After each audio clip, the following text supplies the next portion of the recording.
Nggak terasa nih Opsiana Podcast sudah mau 4 tahun aja. Kira-kira apa rahasianya agar Opsiana Podcast itu bisa terus konsisten sampai sekarang? Jawabannya ya karena gue pakai Anchor, aplikasi yang memudahkan gue buat nge-podcast, sehingga gue bisa nge-podcast kapan aja dan di mana aja.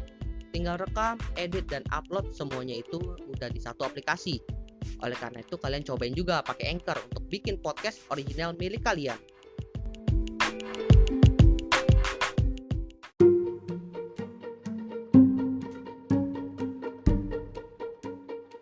Selamat datang di Tutup 2022.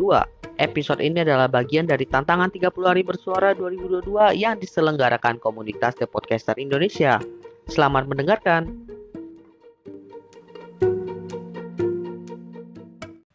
Apakah lu kutu loncat? Well, gue pengen bahas soal kutu loncat ini karena gue kemarin buka LinkedIn. Kemudian lagi ada yang heboh terkait seseorang ngebuat posting dan dia ngebahas betapa dia nggak suka dengan kutu loncat. Gua sendiri bukan kutu loncat, tapi ketika gua baca postingan itu, gua ngerasa nggak nyaman sama postingan itu. Dan gua baca komen-komen di sana, banyak juga yang ternyata nggak suka dengan cara penyampaian di postingan tersebut. Intinya dari postingan si bapak ini dia tidak menyukai kutu loncat, dan kalau dia ketemu CV-nya kutu loncat itu langsung di skip sama dia karena dia merasa skillnya itu tidak dapat dipercaya dan juga dianggap tidak berintegritas. Sebelum gue lanjutin, mungkin buat yang belum tahu apa itu kutu loncat. Nah, kutu loncat itu adalah orang kantoran yang bekerja di perusahaan, tapi dia itu sering berpindah perusahaan di mana jarak waktu kerja antar perusahaannya itu sekitar di bawah 1 tahun rata-rata.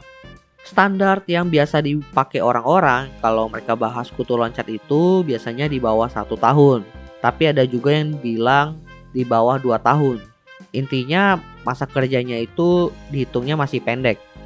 Dari pernyataan si bapak tadi terkait si kutu loncat, dia mengatakan bahwa si kutu loncat ini kesannya itu tidak punya loyalitas. Lalu yang kedua, tidak punya skill yang mumpuni, dan yang ketiga tidak berintegritas.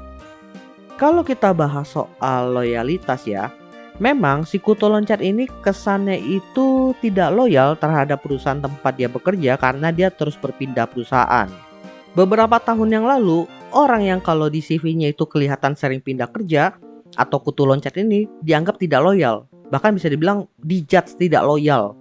Tapi di tahun-tahun ini sekarang orang-orang itu udah mulai paham tentang kutu loncat ini karena mereka itu udah mulai mentelaah kenapa seseorang itu berpindah kerja beberapa kali.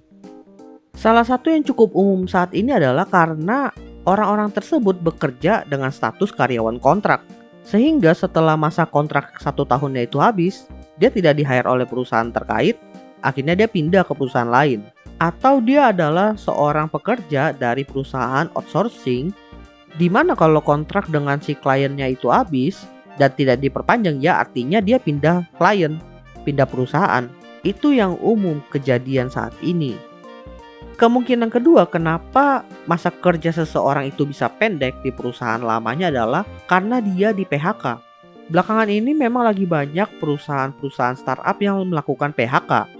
Di mana yang kena imbasnya di situ bukan cuma karyawan yang masa kerjanya itu udah lama, ada juga karyawan-karyawan yang baru masuk. Kalau kita telaah dua alasan ini ya, ini kan tidak berhubungan dengan loyalitas seorang pekerja.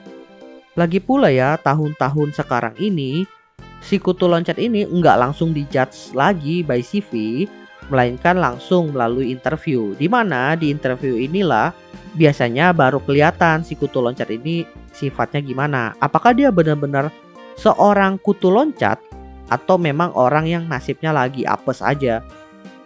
Kemudian lanjut, masalah skill yang kurang mumpuni. Nah, sebenarnya kan masalah skill ini nggak bisa ketahuan sampai si kutu loncat ini kerja di perusahaan tersebut kan.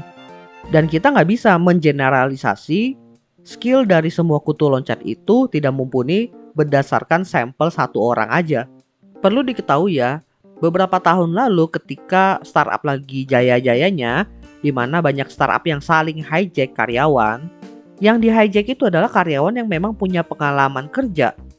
Dan ketika di hijack, dia tetap melalui proses-proses kayak interview, di mana menunjukkan portofolio dan juga skill yang dia punya biasanya. Apalagi kalau ketemu dengan user kan.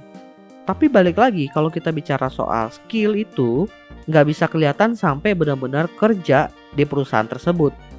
Soalnya si karyawan ini ya perlu proses adaptasi dulu kan. Dan skill karyawan itu kan bisa terpengaruhi juga dari proses adaptasi ini. Apakah dia itu tidak cocok dengan cara kerja perusahaannya? Apakah dia tidak cocok dengan orang-orang di sekitarnya? Atau ternyata dia tidak cocok dengan teknologi yang dipakai di sana? Kan bisa juga seperti itu.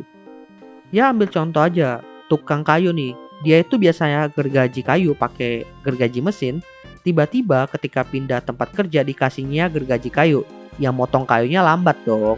Hasil potongnya juga belum tentu rapi dong. Dan gue yakin 6 bulan itu nggak semua orang bisa langsung beradaptasi secara penuh dengan kantor barunya. Ada yang butuh waktu sampai setahun, ada yang lebih dari itu. Ada juga yang lebih cepat, yang 2 bulan udah bisa maksimal. Dan itu kan balik lagi ke orangnya kan. Nggak bisa digeneralisasi. Lalu masalah terakhir, integritas. Menurut gue ini juga sama, nggak boleh digeneralisasi. Tapi memang perlu diakui sekarang itu banyak orang yang pintar ngomong tapi ternyata attitude-nya itu kurang bagus. Apa yang diucap sama yang dilakuin itu nggak sesuai. Dan balik lagi, ini sama aja dengan skill. Baru ketahuan ketika dia itu sudah bekerja di perusahaan kita. Ya kalau masalah interview kan ya pasti lu sebagai karyawan yang ingin masuk ke sana ngomongnya pasti yang manis-manis dong. Nanti ketika udah diterima baru tuh sifat aslinya keluar setelah beberapa bulan. Gue sering tuh nontonin video-video atau konten-konten dari konten kreator yang bahas human resource ya. Dimana kalau nge-hire orang itu kayak nyari jodoh. Intinya mah masalah skill dan juga integritas dan attitude itu adalah cocok-cocokan dan juga gamble sih bisa dibilang ya. Meskipun udah difilter seketat mungkin dari interviewnya, dari CV-nya, ujung-ujungnya juga ada aja yang lolos. Dari 3 hal tadi itu memang yang bisa dibilang sering disalah persepsikan oleh orang lain terkait si kutu loncat. Dimana memang sekarang ini udah lebih terbuka dan orang-orang udah menerima nih. Tapi tetap aja ada orang-orang yang masih menganggap si kutu loncat ini jelek. Saran gue buat teman-teman yang CV-nya itu udah kelihatan kayak kutu loncat, keep forward aja. Jangan terlalu dipedulikan sih kata-kata orang seperti itu. Soalnya balik lagi sih, jodoh-jodohan. Nanti kalian juga bakal ketemu orang yang bakal menerima kalian. Oke, gua rasa itu aja sih yang pengen gue bahas kali ini. Sebenarnya ini topik yang dadakan juga, soalnya menarik banget buat gue bahas gitu. Muncul di LinkedIn gue dan sayang banget buat dilewatin. So langsung gue bahas di sini. Well, gua rasa itu aja. Thank you buat teman-teman yang sudah mendengarkan. See you next time di Tutup 2022 episode lainnya. Bye semuanya.